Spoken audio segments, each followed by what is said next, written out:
Hello everyone. तो भाई आज हम डिस्कस करने वाले हैं अपना ग्रुप 18। लास्ट टॉपिक है इस चैप्टर का। तो ग्रुप 18 आज हम स्टार्ट करने वाले हैं। ग्रुप 18 सबसे पहले पता क्या होना चाहिए कि एलिमेंट कौन कौन से प्रेजेंट होते हैं इसके अंदर। हालांकि मैंने आपको ट्रिक बता रखी है याद करने के लिए। हरिंदर, नरेंद्र, अरुण, करण जितने सब रहेंगे अनमैरिड। ठीक है। हालांकि वहां हमने कुछ और तरीके से डिस्कस किया था, आप देख लेना वहां। ठीक है। तो ये आपके एलिमेंट हैं इस ग्रुप के अंदर, जिनको हम क्या बोलते हैं, इनको आप कई नाम से जानते हैं।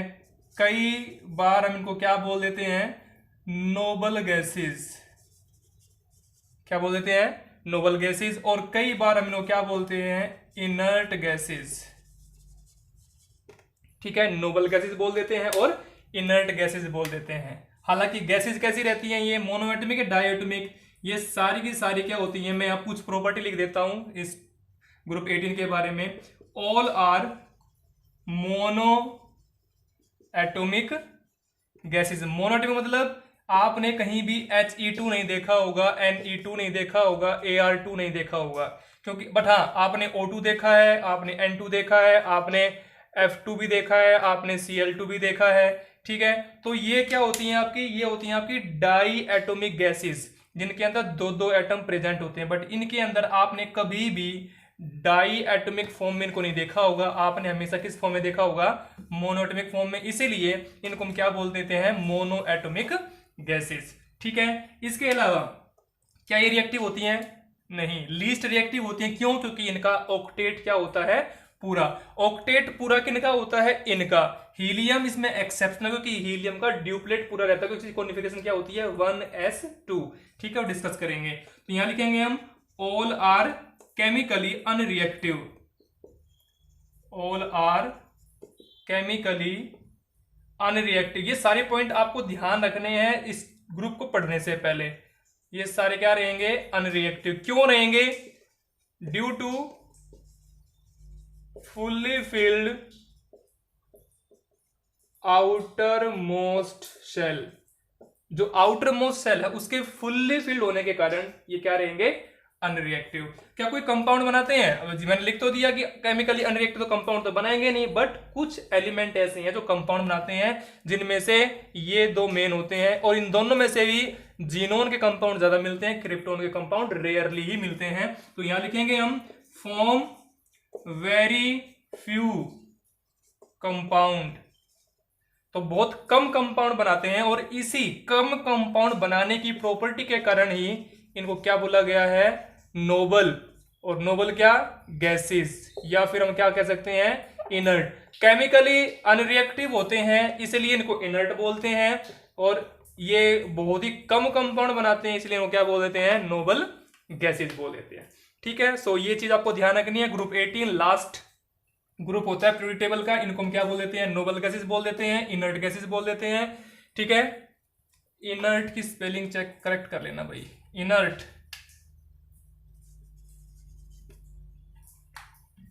ठीक है। तो क्या बोल देते हैं, इनर्ट गैसेस बोल देते हैं, जिनमें से हाँ एक चीज और याद रखेंगे, helium. Helium is very light gas. ये बहुत हल्की गैस होती है। और आपने देखा होगा किसी इवेंट पे, जैसे कि इंडिपेंडेंस डे हो गया, रिपब्लिक डे हो गया, उस पे जब बैलून्स, बच्चे क्या करते हैं, बैलून्स ऊपर हवा में छोड़ते हैं, तो वो बहुत ऊपर जाते रहते हैं। तो वो जो बैलून्स के अंदर जो एयर फिल की जाती है, वो कौन सी होती है, आपकी हीलियम गैस होती है, क्योंकि वो बहुत हल्की होती है, बहुत जल्दी ही ऊपर पहुंच जाते हैं।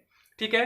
सो that is about the introduction part of this one. But हमें इनके बारे में क्या पढ़ना है, हमें तो बहुत कुछ पढ़ना है, जैसे कि पाए कहाँ जाते हैं, एटॉमिक प्रॉपर्टीज की क्या होती हैं, फिजिकल प्रॉपर्टी क्या होती हैं, ठीक है, केमिकल प्रॉपर्टी क्या होती हैं, इसके अलावा इनकी प्रिपरेशंस क्या क्या होती हैं, यूजेस क्या क्या होते हैं, means all these things we will discuss here.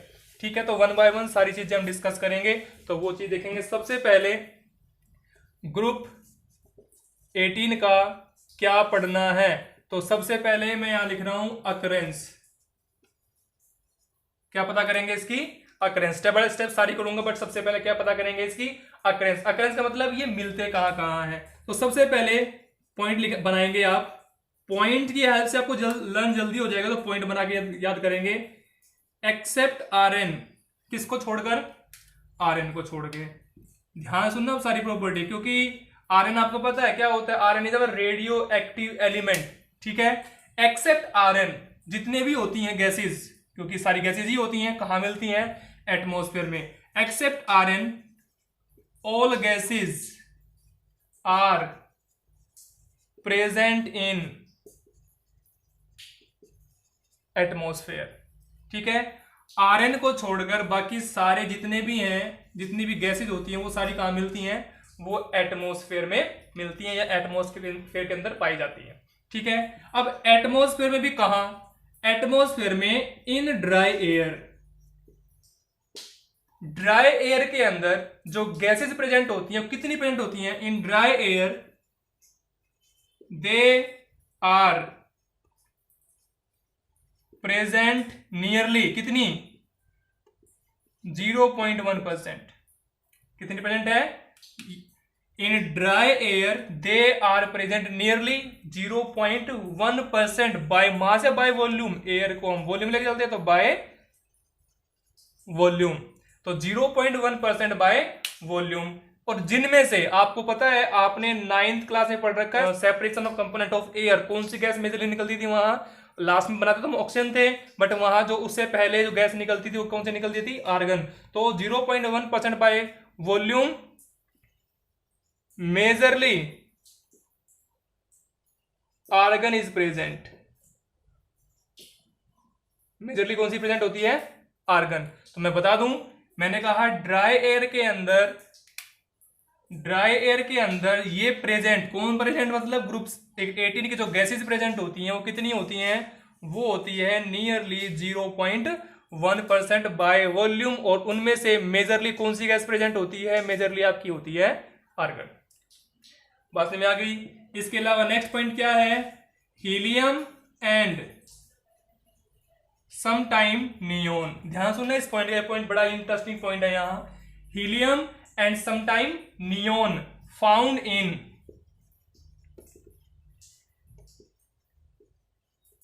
Minerals of radio active elements. For example, ध्यान सुनो मैंने क्या लिखा? मैंने लिखा हीलियम और sometime neon found in minerals of radio active element. ये मिनरल्स में पाए जाते हैं रेडियो एक्टिव एलिमेंट के। कौन कौन से मिनरल्स हो सकते हैं? मैं यहां एग्जांपल लिख रहा हूं, ध्यान से लिखना। तीनों एग्जांपल आपकी बुक में दे रखे हैं। Pitchblende, first one is pitchblende, second one is monazite, and third one is cleveite, CLEVEITE,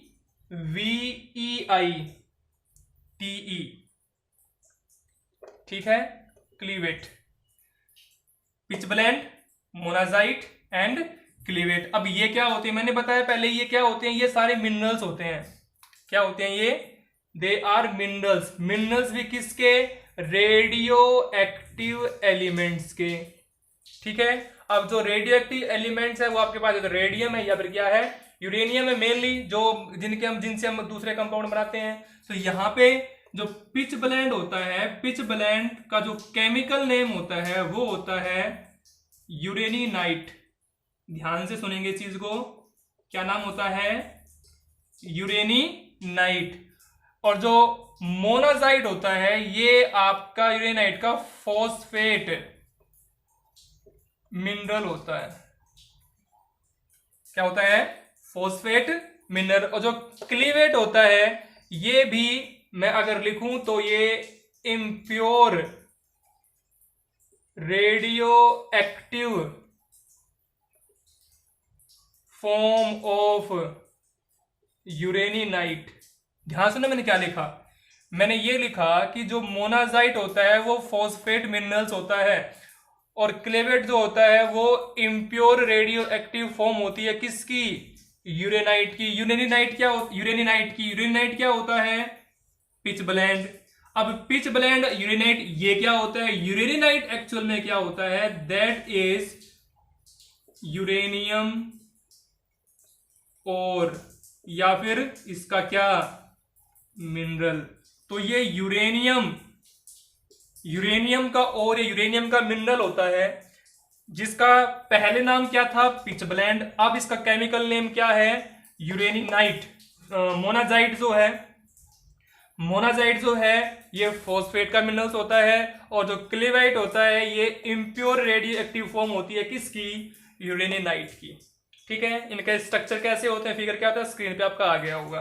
ठीक है, तो बट ये मैंने बताया क्यों, मैंने ये जो एग्जांपल लिए हैं, मैंने जो ये आपके एग्जांपल लिए हैं रेडियो एक्टिव एलिमेंट के, क्यों लिए, क्योंकि मैंने ये, मुझे ये बताना है कि जो पिच ब्लेंड होता है, मोनाजाइट होता है और क्लेवाइट होता है, और जब इनके ओर्स की फॉर्म में ये प्रेजेंट होते हैं तो उन ओर्स के साथ थोड़े बहुत अमाउंट में क्या प्रेजेंट होता है, आपका हीलियम भी प्रेजेंट होता है और आपका नियोन भी प्रेजेंट होता है। तो कहने का मतलब क्या है, इन ओर्स या इन मिनरल्स के साथ थोड़ी बहुत अबंडेंस या थोड़ी बहुत अकरेंस किसकी होती है, हीलियम की भी होती है, नियोन की भी होती है। या फिर ये कहूं कि हीलियम और नियोन इन ओर्स के अंदर या इन मिनरल्स के अंदर भी प्रेजेंट होता है। बात समझ आ गई। इसके अलावा अगर मैं कहूं कि जो हीलियम है मेरे पास, इसका मेन सोर्स क्या होता है, इसका मेन सोर्स क्या होता है, मतलब हीलियम मेनली कहां आपको पाया जाता है, ये आपका फर्स्ट पॉइंट, ये सेकंड पॉइंट, ये थर्ड पॉइंट, फोर्थ पॉइंट मैं यहां लिख रहा हूं। Helium is mainly found in natural gases, या ये कह दूं कि जो मेन सोर्स है हीलियम का वो क्या है, नेचुरल गैस, या नेचुरल गैस जो है वो मेन सोर्स है। मेन सोर्स बोल लीजिए, कमर्शियली बोल लीजिए कि कमर्शियली आपको कहां से मिलेगा, हीलियम नेचुरल गैस से मिलेगा। बात समझ आ गई। इसके अलावा फिफ्थ पॉइंट क्या है, Rn एंड Xe, मतलब radon and xenon. Rn and Xe rarely found, मतलब ये रेयरली पाए जाते हैं। कौन, Rn and Xe, xenon and radon जो होते हैं रेयरली फाउंड होते हैं, या ये कह सकते हैं कि ये रेयरेस्ट एलिमेंट होते हैं, ये बहुत ही कम पाए जाते हैं नेचर के अंदर। ठीक है, इसके अलावा जो आपका Rn है, आपने सुन रखा, तो Rn अगर आप बनाना भी चाहो तो Rn आप बना सकते हो किससे, यूरेनियम से। यूरेनियम रेडियो एक्टिव डीके से आप क्या बना सकते हो, आप Rn बना सकते हो। मतलब Rn can be formed by the uranium radio active decay. कैसे, आपको पता है यूरेनियम कितना होता है, यूरेनियम आपका होता है 226। ठीक है, इससे क्या बनाया जाए, इससे बनाया जाएगा रेडोन। रेडोन क्या होता है, रेडोन होता है आपका 222। तो रेडोन आपका कितना होता है, रेडोन होता है आपका 222। तो ये मैं लिख देता हूं यहाँ Rn, प्लस में बाहर क्या निकल जाएगा 4, क्योंकि 226 था, 222 यहां आ गया तो 4 बाहर निकल जाएगा। 4 किसका होता है, वो होता है हीलियम का। एटॉमिक नंबर कितना होता है, यहाँ होता है 88, तो यहाँ कितना होगा, यहाँ होता है 86, तो फिर यहाँ कितना होगा, यहाँ 2 हो जाएगा। तो मतलब यूरेनियम का अगर मैं रेडियो एक्टिव डीके कर दूं तो क्या बन जाएगा, रेडोन बन जाएगा, अलोंग विद साथ में क्या निकल जाएगा, एक हीलियम। तो आप हीलियम यहां से बना सकते हैं, आप रेडोन यहां से बना सकते हैं, किससे, radio active DK of uranium. बस में आगे तो कितने पॉइंट हो गए आपके पास, 6 पॉइंट पर रिकैप करा देता हूं। फर्स्ट पॉइंट क्या है, एक्सेप्ट Rn, Rn को छोड़कर all are present in atmosphere, सारे एटमोस्फेयर में पाए जाते हैं। जिनमें से एटमोस्फेयर में कहां पाए जाएंगे, एटमोस्फेयर में पाए जाएंगे ड्राई एयर के अंदर। ड्राई एयर में ये कितने ये गैसेस कितने अमाउंट में प्रेजेंट है, 0.1% बाय वॉल्यूम ये प्रेजेंट होती है, और जिनमें से मेजरली क्या प्रेजेंट होता है, आर्गन। दूसरी गैसेस भी होती है, वो कम होती है, बट मेजरली ज्यादा क्या होता है, आर्गन होता है। नेक्स्ट पॉइंट क्या है, helium and sometime neon they are found in radio active minerals, मतलब रेडियो एक्टिव एलिमेंट्स के मिनरल में पाए जाते हैं। कौन, हीलियम और नियोन। मैंने 3 कंपाउंड यहां लिखे, मैंने 3 मिनरल्स यहां लिखे, और 3 मिनरल्स में से फर्स्ट क्या है, पिच ब्लेंड, जिसका नाम क्या होता है केमिकली, यूरेनिनाइट, जो कि और यूरेनियम का और या मिनरल होता है। नेक्स्ट क्या होता है, मोनाजाइट, ये फॉस्फेट मिनरल होता है। नेक्स्ट क्या है, क्लेवाइट, ये क्या होता है, ये भी इम्प्योर रेडियो एक्टिव फॉर्म होती है, किसकी, यूरेनिनाइट की, और इनके साथ थोड़े बहुत अमाउंट में क्या पाए जाते हैं, हीलियम और नियोन पाए जाते हैं। फोर्थ पॉइंट क्या है, helium is mainly found in natural gas, या ये कह सकते हैं कि नेचुरल गैस इसकी क्या है, नेचुरल गैस में क्या हो सकती है इसकी कमर्शियल प्रिपरेशन या commercially form.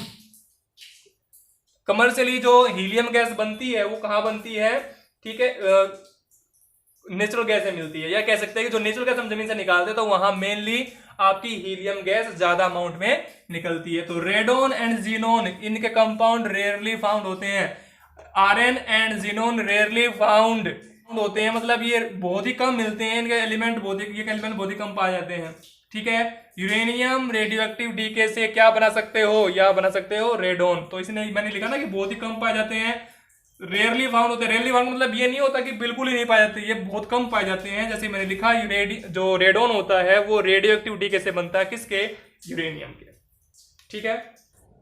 Now after occurrence what is next, next is our EC, ठीक है। तो अब ईसी डिस्कस करेंगे। ईसी मींस इलेक्ट्रॉनिक कॉन्फ़िगरेशन किसकी, ये सारी बातें हम किसके बारे में पढ़ रहे हैं, हम पढ़ रहे हैं ग्रुप नंबर 18 के बारे में। तो ग्रुप 18 की ईसी क्या होती है सभी को पता है, लेफ्ट टू राइट जब भी हम जाते हैं पी ब्लॉक में जाएंगे तो यहां कोई भी एक एलिमेंट ले लीजिए, let's start with the atomic number 10, किसका होता है, नियोन का। कॉन्फ़िगरेशन क्या बनेगी, 1s2 2s2 2p6, चेक करें 2 and 2 4 and 6 10 इलेक्ट्रॉन आ गए हैं। आउटर मोस्ट सेल चेक करें कौन सा है, सेकंड में मतलब n दोनों जगह क्या रहेंगे, सेम। तो n के s में कितने हैं 2, n के p में कितने हैं 6, तो जनरल कॉन्फ़िगरेशन क्या बन जाएगी, इट विल बी NS2Np6। तो ग्रुप नंबर 18 की जनरल कॉन्फ़िगरेशन क्या हो जाएगी, NS2Np6। तो ये फर्स्ट मैंने आपको बता दी है अकरेंस। सेकंड पॉइंट क्या हो जाएगा आपका ईसी। थर्ड पॉइंट क्या बना लेंगे अपना आईई, आई मतलब आयनाइजेशन एंथैल्पी। आयनाइजेशन एंथैल्पी क्या इफेक्ट पड़ेगा, ध्यान सुनेंगे इस चीज के बारे में भी। आयनाइजेशन एंथैल्पी आपको पता है the amount of energy required to remove an electron from the outermost shell. Outermost shell से इलेक्ट्रॉन निकालना है, निकालने के लिए एनर्जी देनी पड़ेगी। क्या यहां से इलेक्ट्रॉन आराम से निकल जाएगा। आउटर मोस्ट ऑर्बिटल कौन सा है, पी। पी में कितने ऑर्बिटल होते हैं, ऑर्बिटल होते हैं 3। इलेक्ट्रॉन कितने आएंगे, इलेक्ट्रॉन आएंगे 6। फुली फिल्ड है तो इलेक्ट्रॉन निकालना है, तो निकालने के लिए जोर ज्यादा लगाना पड़ेगा, ठीक है। जोर ज्यादा लगाना पड़ेगा मतलब it is not easy to remove an electron. तो it means ionisation energy will be very high होगी। क्यों, बिकॉज यहां लिख लेंगे due to fully filled orbital which provide, जो क्या प्रोवाइड करेगा, एक्स्ट्रा स्टेबिलिटी, जो उसको एक्स्ट्रा स्टेबिलिटी प्रोवाइड करेगा, ठीक है। तो थर्ड पॉइंट आप इसका ये याद रख सकते हैं। नेक्स्ट पॉइंट क्या बनाएंगे अपना, नेक्स्ट पॉइंट बनाएंगे एटॉमिक रेडियाई। अब आपका दिमाग में क्वेश्चन आएगा सर आपने आयनिक रेडियाई क्यों नहीं लिखी। अरे भाई जब आयन इलेक्ट्रॉन ही नहीं निकलता तो आयन कैसे बनेंगे, तो इसलिए कौन सी रेडियाई पढ़ेंगे, केवल एटॉमिक रेडियाई। आयनिक रेडियाई इनकी नहीं बनेगी क्योंकि इलेक्ट्रॉन निकालना बहुत ही मुश्किल है, इलेक्ट्रॉन लूज नहीं करते हैं। तो एटॉमिक रेडियाई इसकी क्या होगी, टॉप टू बॉटम। तो एटॉमिक रेडियाई अगर आप लिखोगे तो top to bottom increase with increase in atomic number. जैसे एटॉमिक नंबर बढ़ेगा वैसे वैसे आपकी एटॉमिक रेडियाई भी इंक्रीज करेगी।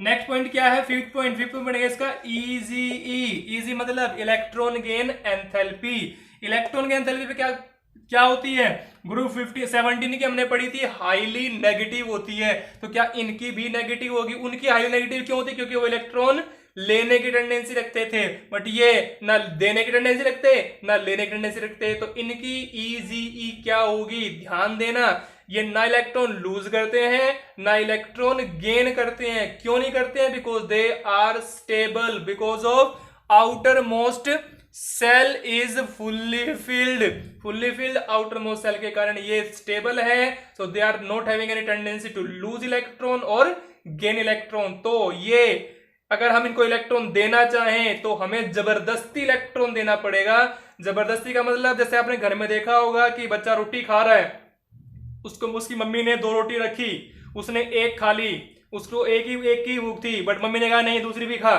दूसरी भी खा दो, दूसरी उसको जबरदस्ती खिलाई जा रही है, भूख कितने की है, एक की, बस दूसरी जबरदस्ती खिलाई जा रही है। इसके अंदर जब दूसरी रोटी उसको खिलाई जाएगी तो मम्मी की एनर्जी ज्यादा लगेगी। Instead of first chapati, first roti, जो फर्स्ट रोटी बच्चे ने खाई है वो अपने आप खाई है, उस टाइम उसकी ईजीई क्या थी, नेगेटिव। बट जिस टाइम सेकंड चपाती, सेकंड रोटी जो मम्मी ने खिलाई है, वहां एनर्जी किसकी लगी है, मम्मी की, तो at the time energy will be positive. So in this case EGE will be very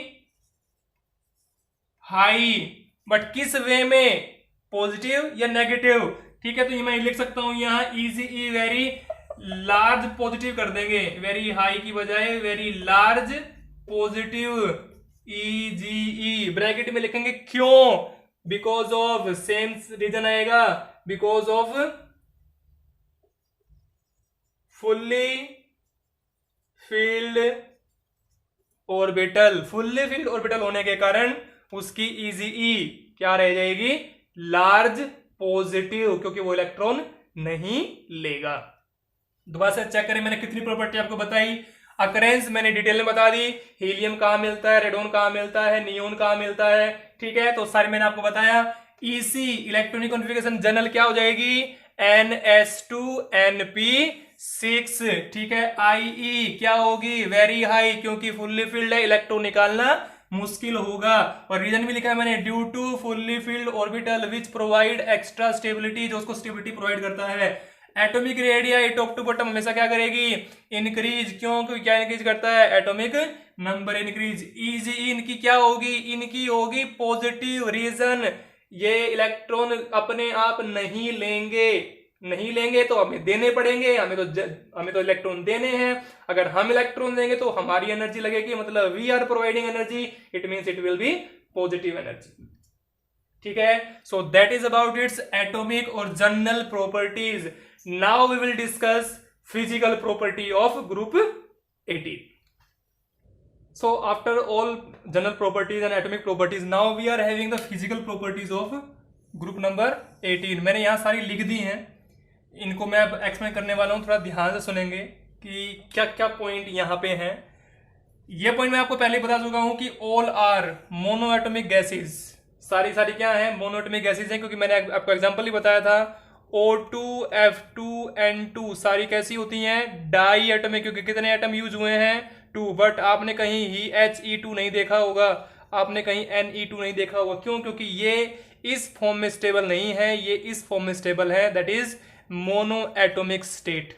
ठीक है, so that's why they all are mono atomic gases. Next point क्या है, गैसेज हैं सारी कैसी होंगी, कलरलेस, ऑर्डरलेस और tasteless. Means all the gases, यहां पे लिखा है मैंने ऑल, ये भी ऑल गैसेज मोनोएटॉमिक गैसेज होती हैं, और all gases are colourless, odourless and tasteless. तो ग्रुप 18 के अंदर जितने भी एलिमेंट प्रेजेंट हैं, या जितने भी मोनोएटॉमिक एलिमेंट प्रेजेंट हैं, या जितने भी मोनोएटॉमिक गैसेज प्रेजेंट हैं, वो सारी क्या होंगी, कलरलेस, ऑर्डरलेस और tasteless. Next, they are sparingly soluble in water, मतलब ये वाटर के अंदर स्पेरिंगली सोल्यूबल है, अच्छे से हाईली सोल्यूबल नहीं है, स्पेरिंगली सोल्यूबल है। ठीक है, इसके अलावा दे have very low MP and BP, तो इनका एमपी और बीपी क्या होगा, लो होगा। अब ऐसा क्यों है, क्योंकि आपको पता है जब मोनोएटॉमिक है तो दूसरों के साथ अट्रैक्शन शो नहीं करेंगे, क्योंकि स्टेबल कॉन्फ़िगरेशन है और ऑक्टेट पूरा है।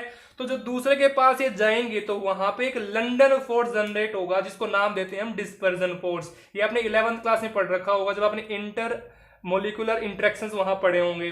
ठीक है, तो यहां पे बिकॉज मैंने लिखा भी हुआ है, they have very low melting point and boiling point because of weak dispersion forces. Dispersion forces को हम लंडन फोर्सेस भी कहते हैं, ध्यान देंगे इस चीज पे। तो लंडन फोर्सेस बोल दीजिए या डिस्पर्जन फोर्सेस बोल दीजिए। ठीक है, नेक्स्ट क्या है, helium has the lowest boiling point, मैंने बताया very low melting point, boiling point होता है, जिनमें से helium is having the lowest boiling point and that is 4.2 के, मतलब 4.2 केल्विन, इतना इसका क्या होता है बॉइलिंग पॉइंट, जो कि अमंग इतना लोवेस्ट है कि अमंग ऑल नॉन एलिमेंट, मतलब जितने भी नॉन एलिमेंट्स हैं उन सभी एलिमेंट में जो सबसे कम होता है वो किसका होता है, हीलियम का। दोबारा सुनिए मैंने क्या कहा, helium has a lowest boiling point among all non elements. जितने भी नॉन एलिमेंट्स हैं उन सब से जो लोएस्ट बॉइलिंग पॉइंट होता है वो किसका होता है? हीलियम का होता है। ठीक है, एक और पॉइंट लिखा है हीलियम के बारे में, helium has the unusual property. इसकी प्रॉपर्टी सबसे अलग है क्योंकि सबसे पहला एलिमेंट है तो थोड़े नखरे दिखाएगा, जैसे हर ग्रुप का एलिमेंट दिखाता है। फ्लोरीन नखरे दिखाता है, ऑक्सीजन नखरे दिखाता है, नाइट्रोजन नखरे दिखाता है, क्योंकि एनोमलस प्रॉपर्टी शो करते हैं। तो यहाँ पर ये भी कुछ नखरे दिखा रहा है, कुछ अलग से ही प्रॉपर्टी शो कर रहा है। अनयूजुअल प्रॉपर्टी ऑफ डिफ्यूजिंग, मतलब it can diffuse, it means helium can diffuse with rubber, glass and plastic. तो इनके साथ ही क्या हो सकता है? डिफ्यूज हो सकता है। ठीक है, so these 6 points are there of the physical property of group number 18। ठीक है, दोबारा देख लें एक बार। मोनोएटॉमिक गैसेस होते हैं, कलरलेस, ओडरलेस, टेस्टलेस होते हैं, स्पेरिंगली सोल्युबल इन वाटर होते हैं, वेरी लो एमपीबीपी होता है बिकॉज ऑफ लो डिस्पर्सन या वीक डिस्पर्सन फोर्सेस। हीलियम का बोइलिंग पॉइंट सबसे लोवेस्ट होता है जितने भी आज तक एलिमेंट नोन हुए हैं। या हीलियम की एक अनयूजुअल प्रॉपर्टी होती है कि it can diffuse with rubber, glass and plastic. ठीक है, now come to the chemical property. So next we are going to discuss now chemical properties of group 18। तो केमिकल प्रॉपर्टी डिस्कस करेंगे। Chemical property जैसे मैंने आपको पहले ही बताया कि ये किसी से रिएक्शन करते नहीं है। तो रिएक्शन क्यों नहीं करते हैं, क्या क्या कारण है जो रिएक्शन नहीं करते हैं? सबसे पहला, इनका आउटर मोस्ट सेल क्या होता है? फुल्ली फिल्ड होता है।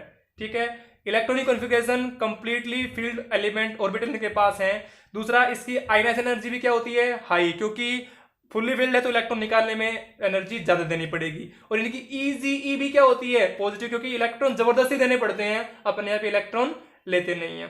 तो मेनली 3 कारण हैं जिनके कारण ये नोबल बिहेवियर शो करते हैं या लेस रिएक्टिविटी शो करते हैं। मैं लिख भी दूं यहां, due to fully filled electronic configuration, high ionisation enthalpy and positive EGE, noble gases do not show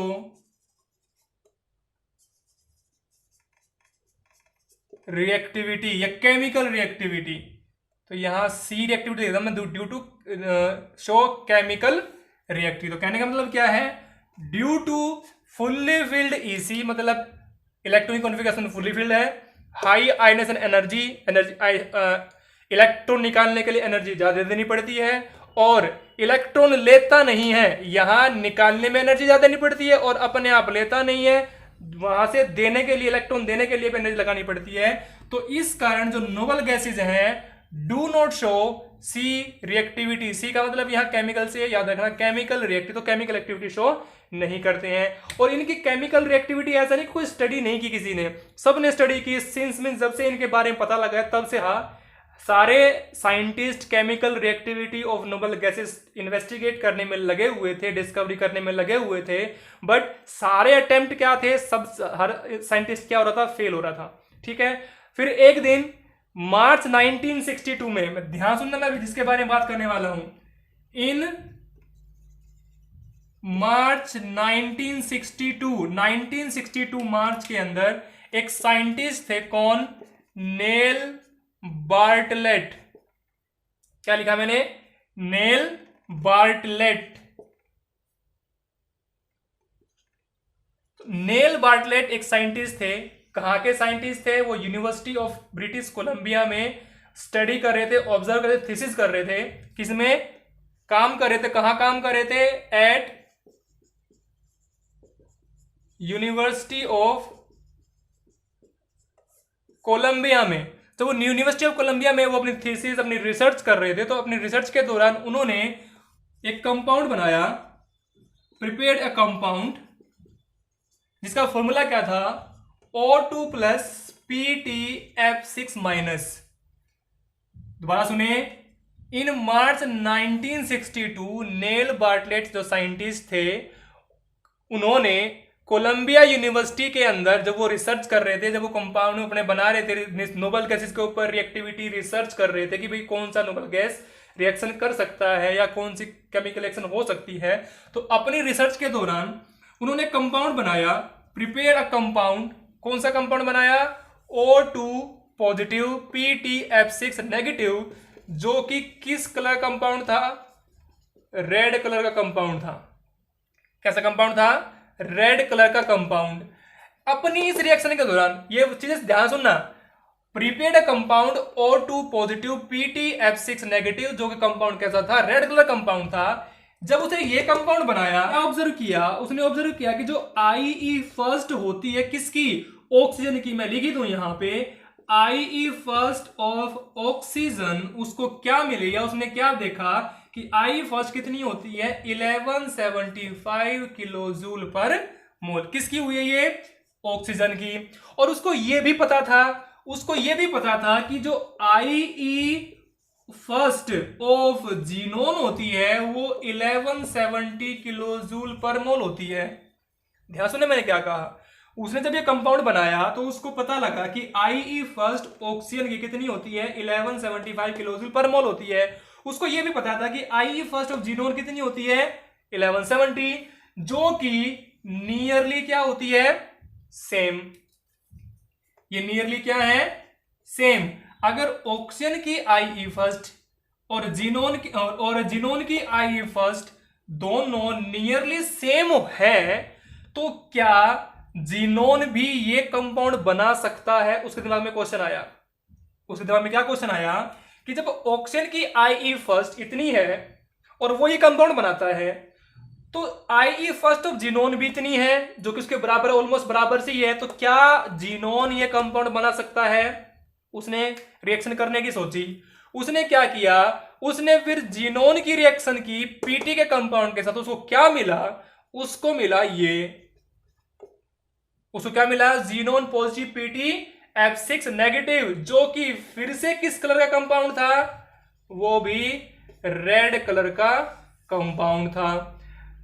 पहले उसने किसके साथ किया था? O के साथ। अब किसके साथ किया है? X के साथ। वो भी कैसा कंपाउंड था? रेड कलर का। ये भी कैसा कंपाउंड बना? रेड कलर का। इससे उसके दिमाग में क्या बात आई कि जीनोन भी रिएक्टिविटी शो करता है किसके साथ? PTF के साथ। मतलब कि अगर किसी कंपाउंड में, ध्यान सुनना भी ये चीज, अगर किसी कंपाउंड में फ्लोरीन, एक चीज उसे फिर जब आगे एक्सपेरिमेंटली और रिसर्च की तो क्या मिला कि जो जीनोन है, जीनोन के जो मैक्सिमम कंपाउंड आपको मिलेंगे या तो वो फ्लोरीन के साथ मिलेंगे या फिर किसके साथ मिलेंगे? ऑक्सीजन के साथ। इस केमिकल प्रॉपर्टी के बाद मैं आपको बताऊंगा कि जीनोन ये केवल दो ही तरह कंपाउंड बनते हैं, xenon compound with fluorine and xenon compound with oxygen, और दोनों आपके सिलेबस में मैं डिटेल में डिस्कस करूंगा।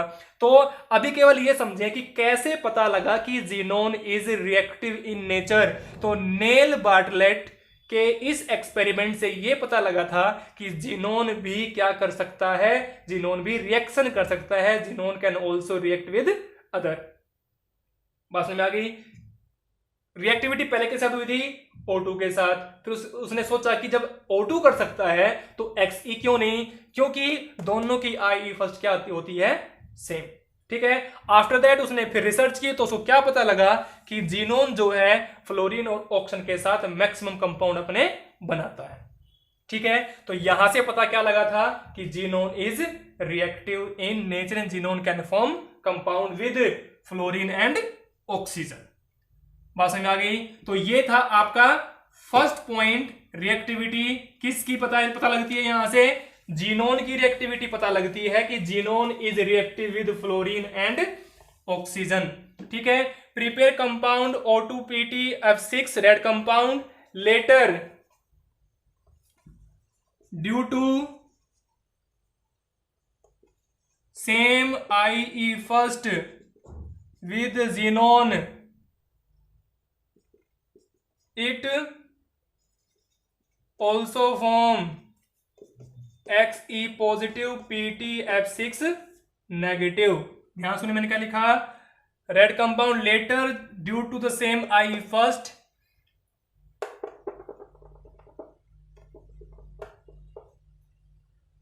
of xenon also form Xe PTF6 red color compound which give a proof of the chemical reactivity of xenon.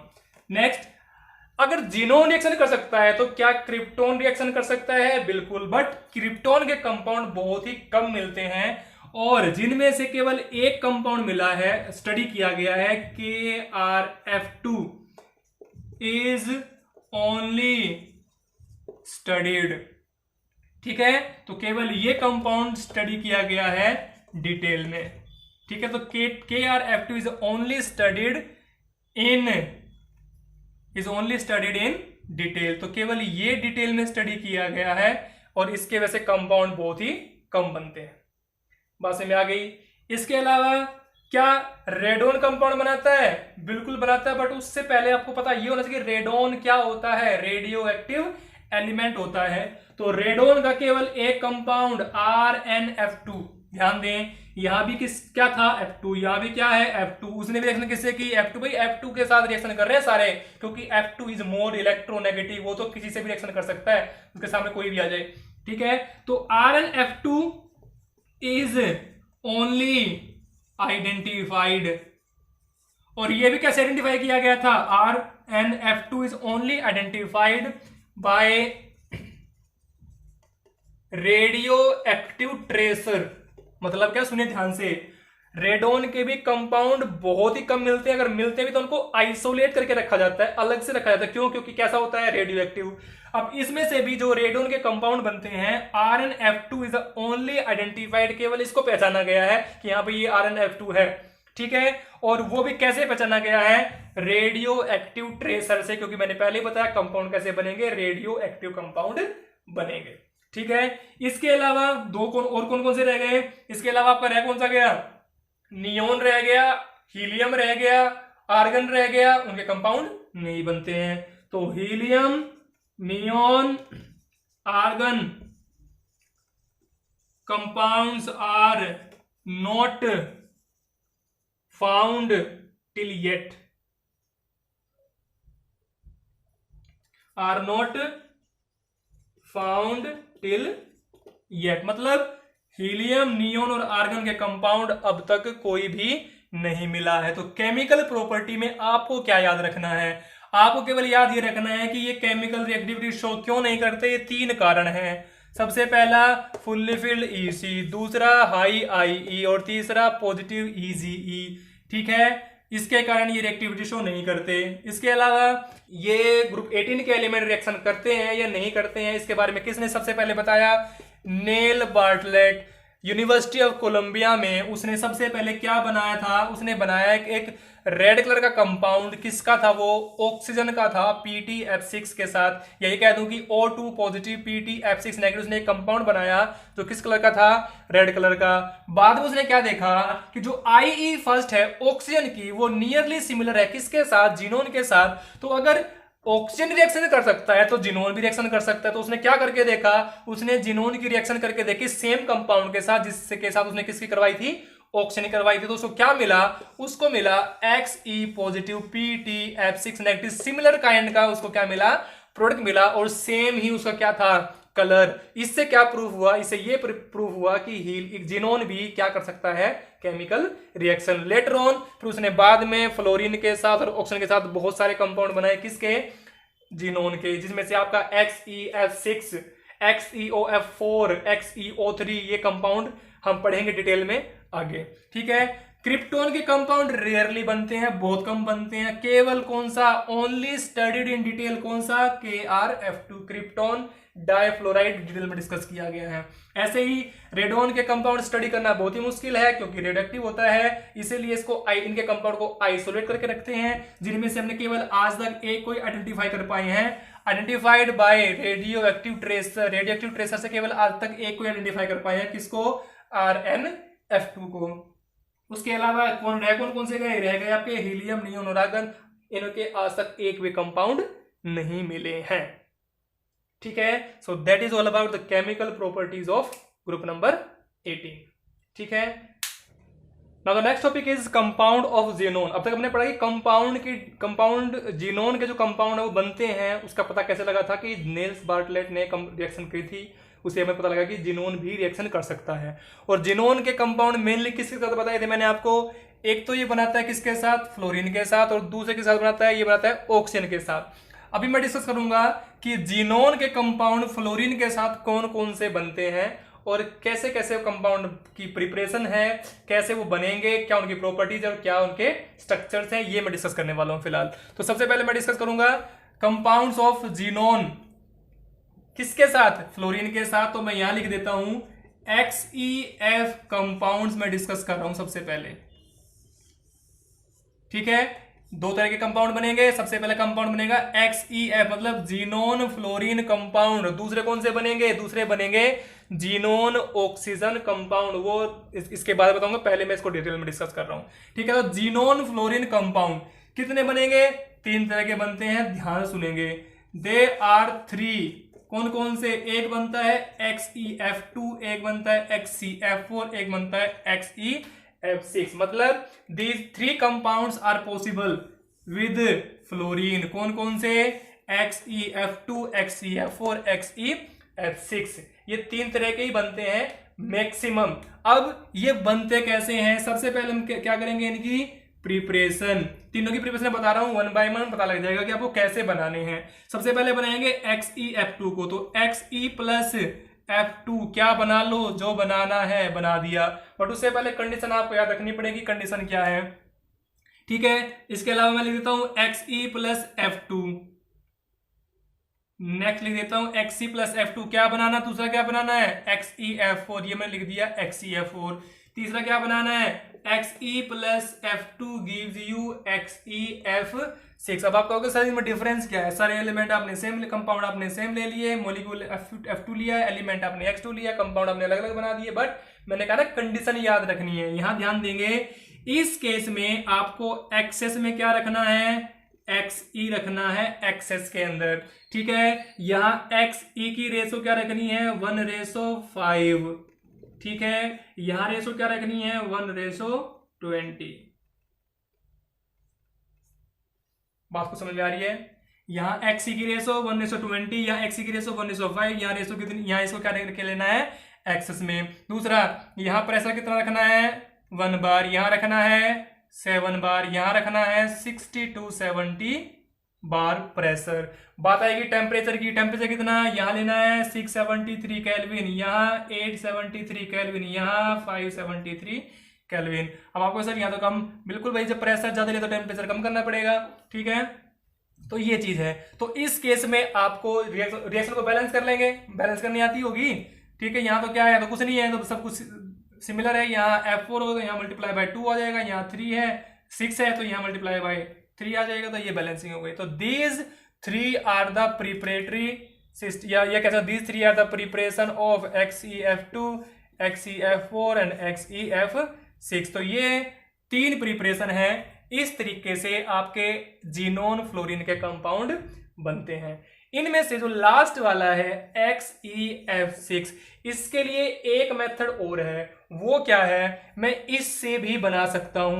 कैसे बना सकता हूं, अगर मैं इस कंपाउंड में क्या डाल दूं, O2F2 पढ़ रखा है आपने, ऑक्साइड ऑफ फ्लोरीन। अगर मैं इस कंपाउंड में XEF4 में O2F2 मिक्स कर दूं, किस टेम्परेचर पे, 143 पे, किस टेम्परेचर पे, 143 केल्विन पे। तो यहां से आपको क्या मिलेगा, यहां से आपको XEF6 मिल जाएगा। बाकी चीजें क्या रह गई, अब चेक कर लीजिए, XE आ गया, XE आ गया, F4 यहां है, F2 यहां है, तो F6 का प्लस में क्या रह गया, प्लस में रह गया O2, तो ये O2 बाहर निकल जाएगा।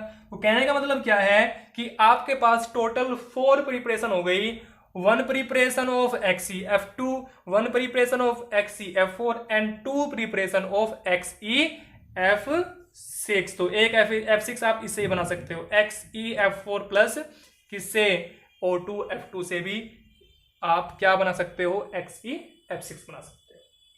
पास में आ गई। So these are the preparation किसकी, जीनोन फ्लोरीन कंपाउंड। पास में आ गई। तो ये इस तरीके से आप बना सकते हो। इसके अलावा क्या है, ये मैं यहां से रब कर रहा हूं क्योंकि मैं साइड में यहां प्रॉपर्टीज लिखनी है। नाउ साइड में लिख देता हूं मैं यहां प्रॉपर्टीज ऑफ XEF कंपाउंड, मतलब जीनोन फ्लोरीन के जो कंपाउंड्स हैं उनकी प्रॉपर्टीज क्या क्या होती हैं। मतलब जो 3 कंपाउंड आपके बने हैं, इन तीनों कंपाउंड की प्रॉपर्टी क्या क्या होती हैं। सबसे पहली property, they are colourless crystalline solids. मतलब XeF2, XeF4, XeF6 तीनों क्या होते हैं आपके क्रिस्टलाइन सॉलिड, और वो भी कैसे, कलरलेस। ध्यान रखना, कलरलेस है, क्रिस्टलाइन है और सॉलिड है। ठीक है, जो कि नेक्स्ट पॉइंट क्या लिखेंगे, दे कैन सबलाइम। ये क्या हो सकते हैं, सबलाइम। सबलाइम पता होगा, sublimation. They can sublime at 298 kelvin, जो कि क्या होता है, room temperature. They can sublime at 298 kelvin temperature. Next point, क्या सभी के पास F है, बिल्कुल है। तो क्या किसी के अंदर फ्लोरीन ऐड कर सकते हैं, बिल्कुल। पॉइंट क्या बनेगा, दे आर पावरफुल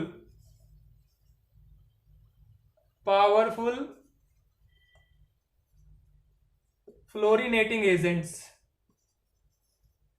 मतलब किसी के अंदर अगर फ्लोरीन ऐड करना हो तो ये फ्लोरीन ऐड कर देते हैं। नेक्स्ट क्या है, क्या ये वाटर के साथ मिक्सअप हो सकते हैं, they can hydrolyse with water, yes they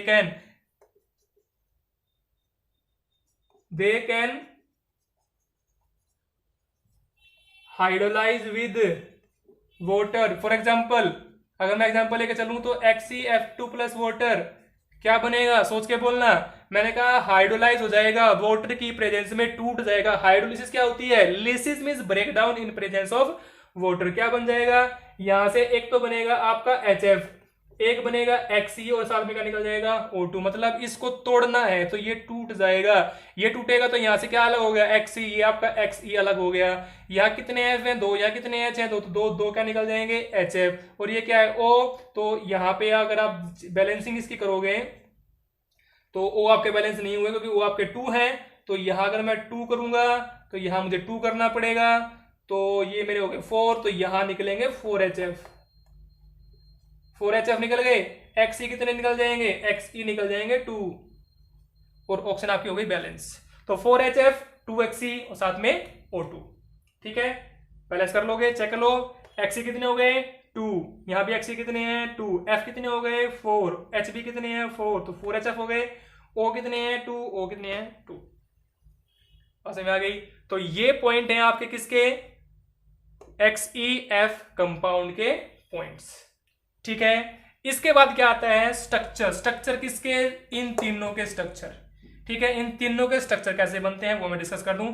उससे पहले मैं प्रॉपर्टी को रिकैप कर देता हूं। प्रॉपर्टीज ऑफ जिनो fluorine compound, colourless crystalline solid होता है, सबलाइम होते हैं 298 केल्विन टेम्परेचर पे, पावरफुल फ्लोरिनेटिंग एजेंट होते हैं, हाइड्रोलाइज हो जाएंगे किसके अंदर, वाटर के अंदर, means break down in presence of water. तो वाटर डालते ही Xe और F आपस में टूट जाएंगे, अलग अलग हो जाएंगे।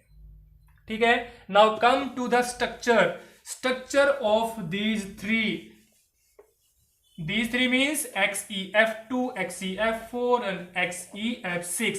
अब क्वेश्चन दिमाग में ये आ रहा है, स्ट्रक्चर कैसे बनाओगे। स्ट्रक्चर बनाओगे VSEPR के अकॉर्डिंग। वेस्पर मींस वसेपर पढ़ा होगा आपने 11th क्लास में, valence and electron pair repulsion theory, उसके बेस पे स्ट्रक्चर बनाने हैं। ठीक है, तो XeF2 का स्ट्रक्चर क्या होता है मैं बना देता हूं। यहां इसका स्ट्रक्चर बना रहा हूं XeF2 का।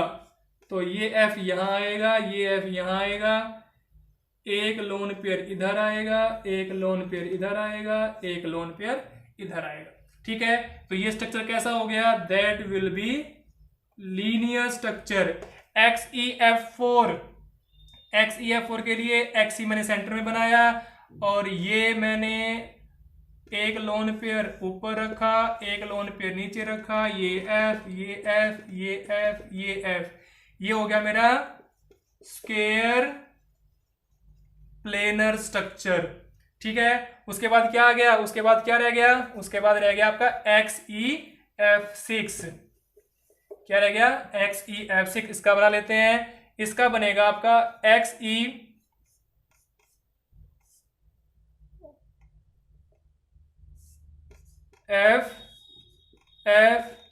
और यहाँ पे एक लोन पेयर, ये एफ एंड एफ। इस स्ट्रक्चर का नाम होता है डिस्टोर्टेड ऑक्टाहेड्रल स्ट्रक्चर।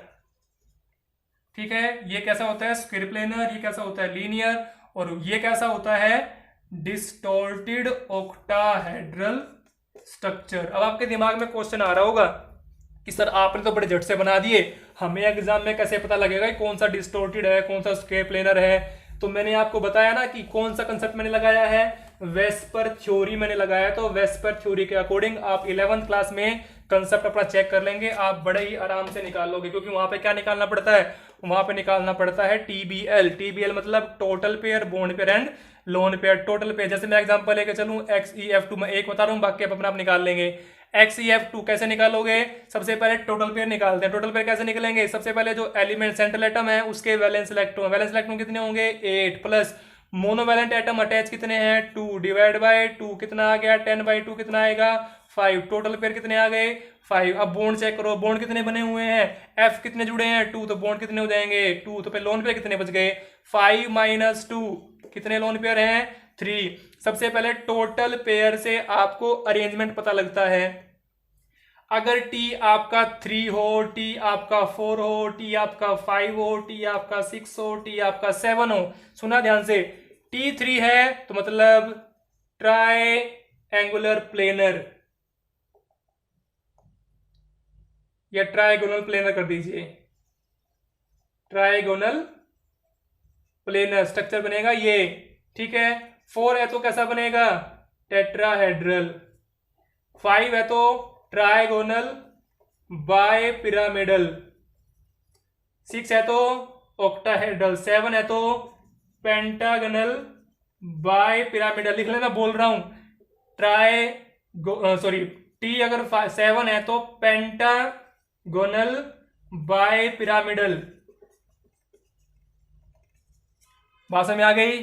T3 है तो ट्राइगोनल प्लेनर, T4 है तो टेट्राहेड्रल, बट मेरे पास तो T कितना है 5, T5 तो मेरे पास कंसेप्ट चलेगा ये वाला T5 तो क्या बनेगा ट्राइगोनल बाय पिरामिडल। अब ट्राइगोनल बाय पिरामिडल क्या होता है वो सोचिए। ट्राइगोनल बाय पिरामिडल अरेंजमेंट कैसा होता है, उस अरेंजमेंट के अकॉर्डिंग आप अपना रफ स्ट्रक्चर बना लीजिए। पहले रफ स्ट्रक्चर मतलब मैंने यहां सेंट्रल एटम रखा XE, ये मेरे पास बन गया rough structure trigonal bipyramidal का या triangular bipyramidal, trigonal bipyramidal, ठीक है, जैसे भी आप बोलना चाहें। ठीक है, अब यहां पे मुझे रखने हैं 3 लोन पेयर, ध्यान देना, ये होती है आपकी एक्सियल एंगल्स, ये होते हैं आपके इक्विटोरियल एंगल्स। ठीक है, जिनमें से आपको पता होगा एक्सियल का एंगल कितना होता है 90 डिग्री, ये भी 90, ये भी 90, बट इक्विटोरियल कितना होता है एंगल 120 डिग्री, और 120 डिग्री पर रिपल्सन क्या होगा कम, 90 डिग्री पर रिपल्सन क्या होगा ज्यादा। तो इसलिए लोन पेयर कहां रखे गए हैं, लोन पेयर रखे गए हैं इक्विटोरियल पे, जहां पे रिपल्सन क्या फील होता है मिनिमम। तो फिर एफ कहां जाएंगे, एफ आपके यहां आ जाएंगे। तो कैसा बन जाएगा, क्या लाइन नहीं बन गई, लाइन है तो स्ट्रक्चर कैसा लीनियर। बात समझ में आ गई। इसी तरीके से आपको निकालना किसका है XEF4 का निकालना है, निकाल लीजिए। XEF4 सेंट्रल एटम कितने 8 + 4 डिवाइड बाय 2 कितना आ गया, क्या 6 आ जाएगा।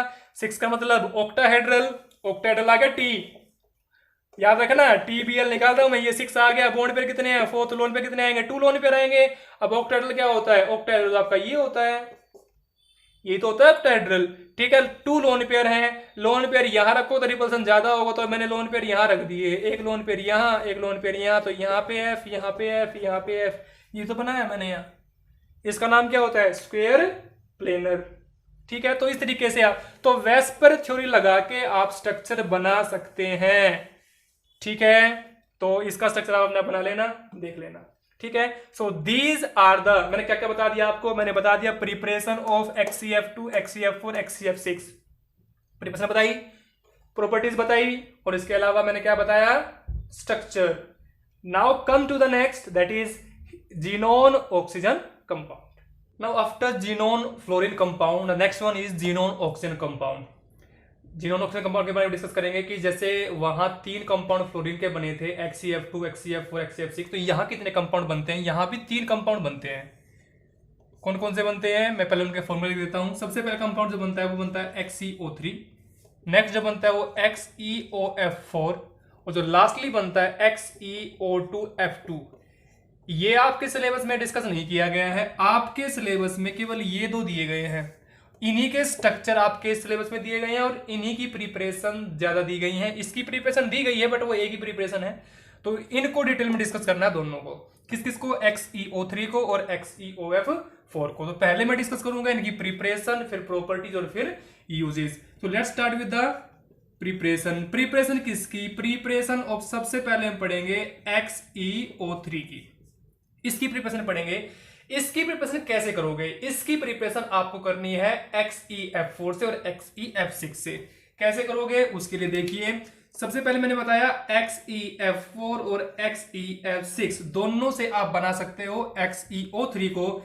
क्या करके यहां लिख लेंगे, bye hydrolysis of XeF4 and XeF6। तो XeF4 और XeF6 से क्या कर दो, हाइड्रोलिसिस कर दो। हाइड्रोलिसिस किससे, वाटर से। तो क्या बन जाएगा चेक करते हैं, XeF4 प्लस वाटर और यहां भी XeF6 प्लस वाटर। क्या बनने वाला है ध्यान देंगे,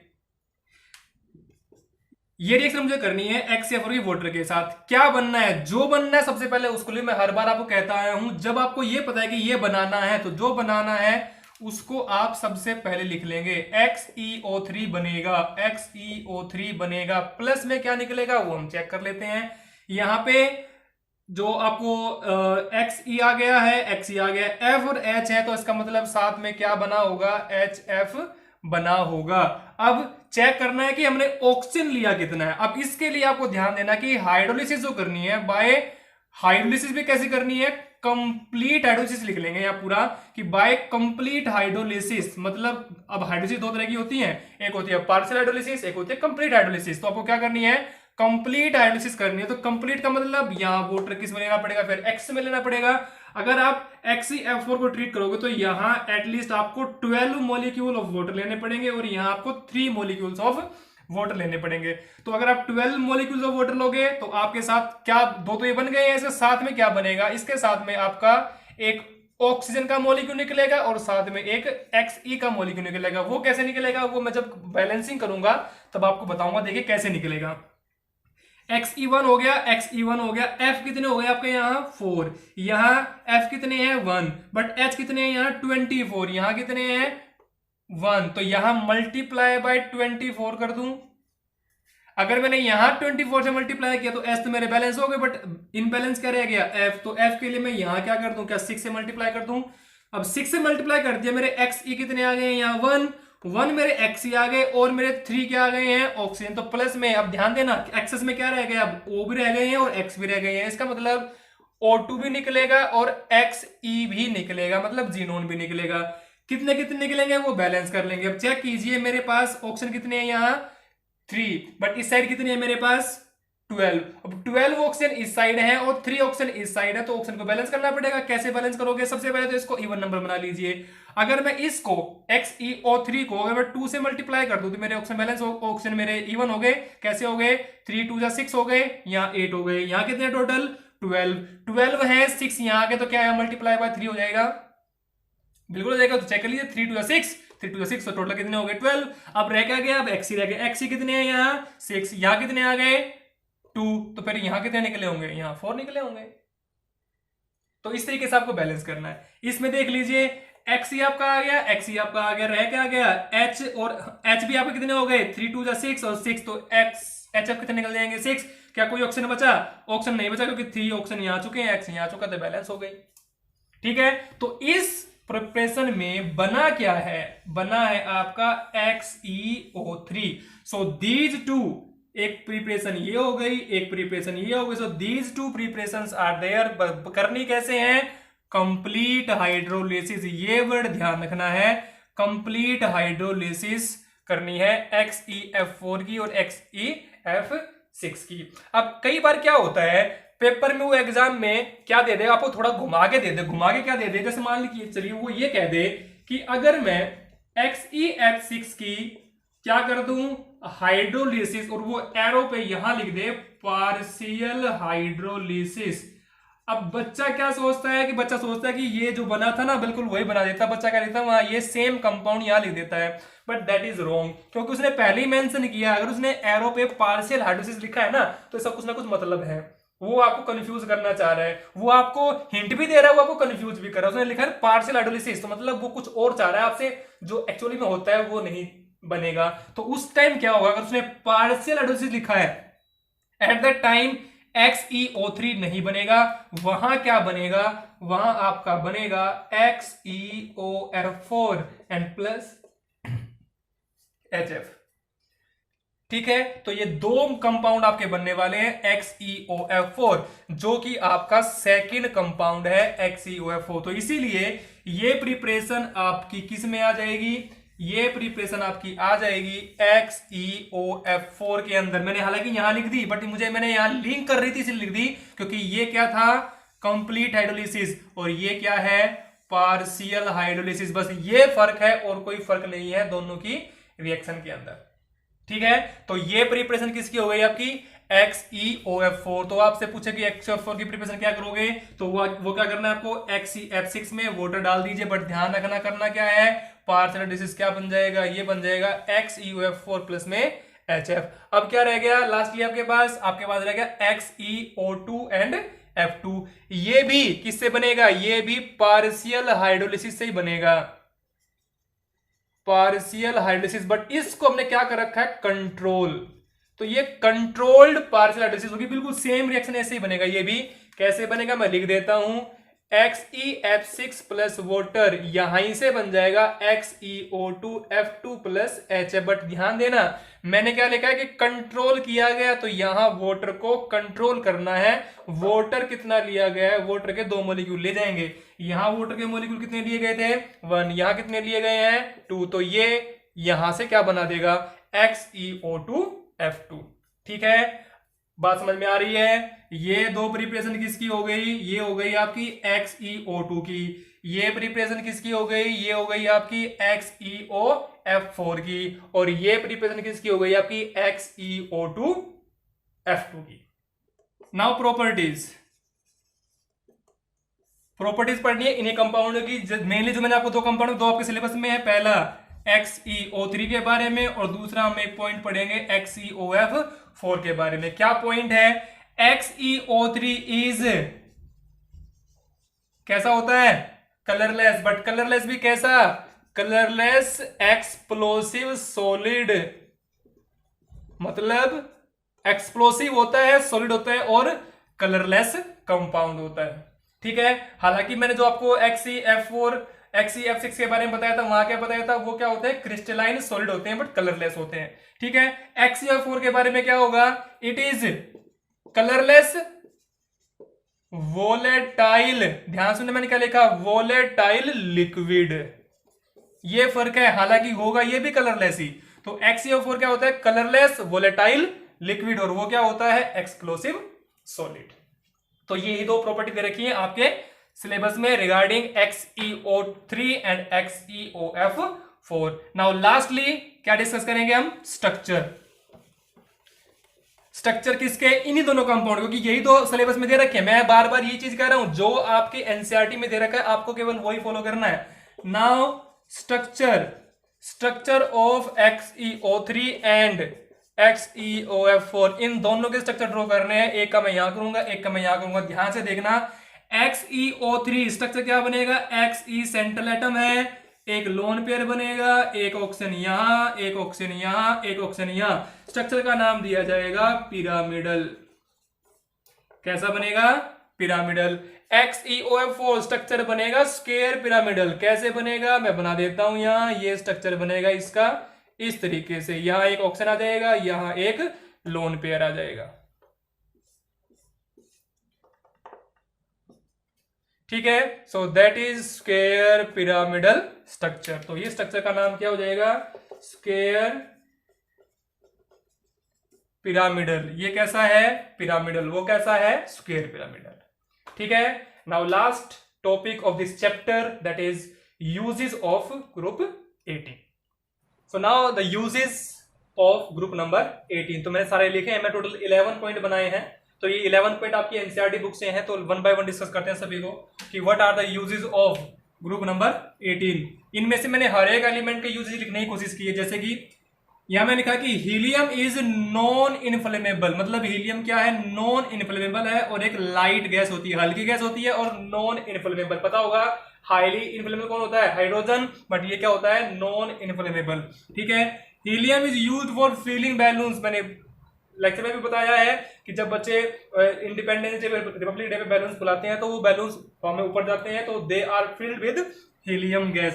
तो helium used for filling balloons. ठीक है, helium used in gas cooled nuclear reactor, मतलब हीलियम का जो यूज किया जाता है वो न्यूक्लियर रिएक्टर के अंदर जो गैस फिल करते हैं उनको कूल करने का काम भी ये करता है। तो मतलब helium is used as a cooling agent, मतलब ठंडा करने के लिए भी किसको यूज करते हैं हम, हीलियम गैस का यूज करते हैं। नेक्स्ट क्या है, लिक्विड हीलियम, मतलब हीलियम को किस फॉर्म में लिया गया, लिक्विड की फॉर्म में। Liquid helium use a cryogenic agent. अभी क्रायोजेनिक क्या होता है, क्रायोजेनिक आपने 11th क्लास से पढ़ा होगा, क्रायोजेनिक टेम्परेचर। ठीक है, जो कि सॉलिड, लिक्विड और गैसियस स्टेट के लिए होता है, दैट इज नियर अबाउट या अप्रोक्सीमेट -150 डिग्री सेल्सियस। ठीक है, तो उस टेम्परेचर को बनाए रखने के लिए भी या उस टेम्परेचर को मेंटेन रखने के लिए भी हम किसका यूज करते हैं, हीलियम का यूज करते हैं। मतलब हीलियम का हम यूज करते हैं क्रायोजेनिक टेम्परेचर को मेंटेन करने के लिए। ठीक है, use to sustain and produce powerful, मतलब सस्टेन करने के लिए और प्रोड्यूस करने के लिए पावरफुल सुपर कंडक्टिंग मैग्नेट, मतलब सुपर कंडक्टिंग मैग्नेट को प्रोड्यूस करने के लिए और उनको बनाए रखने के लिए भी किसका यूज करते हैं हम, हीलियम का यूज करते हैं। अब तक हीलियम के चल रहे हैं, ये सारे पॉइंट हीलियम के लिए हैं। ठीक है, next, use in oxygen cylinder used by scuba divers, समुद्र में जो डाइवर जाते हैं उनके जो सिलेंडर लेके जाते हैं उसके अंदर 3 गैसेस होती हैं, पता होगा, हीलियम, नाइट्रोजन और ऑक्सीजन। तो वहां भी हीलियम भी फिल की जाती है। ठीक है, तो ये सारे यूजेस किसके थे, हीलियम के। Next, neon is also there, neon का यूज आ गया। Neon is used in fluorescent bulb and advertising या एडवर्टाइजमेंट डिस्प्ले। आपने देखा होगा दिवाली पे या किसी फेस्टिवल पे जो दुकानदार होते हैं, जो शॉपकीपर होते हैं, वो अपनी दुकानों के बाहर रंग बिरंगी लाइटें लगाते हैं।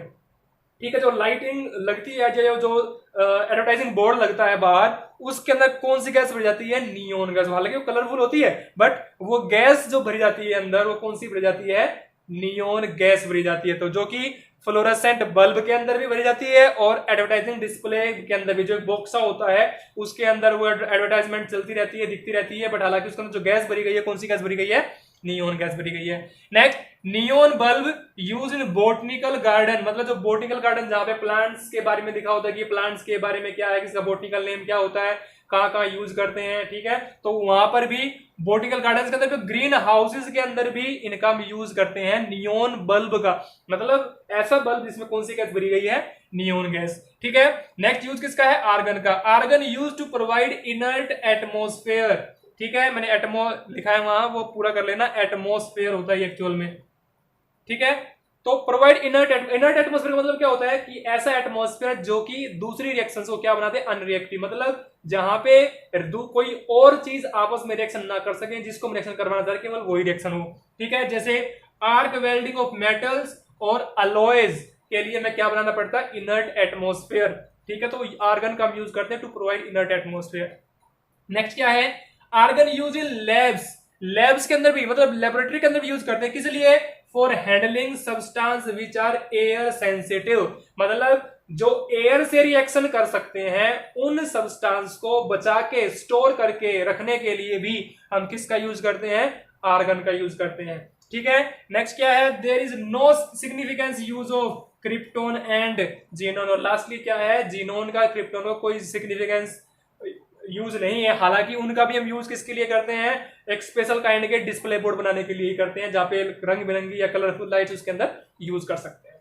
ठीक है, so these 11 uses are there which are there in your book also. NCERT book से ही मैंने उठाए सारे के सारे पॉइंट, क्योंकि हमने एनसीईआरटी ही पढ़नी है बोर्ड के एग्जाम के पॉइंट ऑफ व्यू से। ठीक है, so that is all about this complete chapter, that is P block element. ठीक है, तो मिलते हैं अपनी नेक्स्ट वीडियो।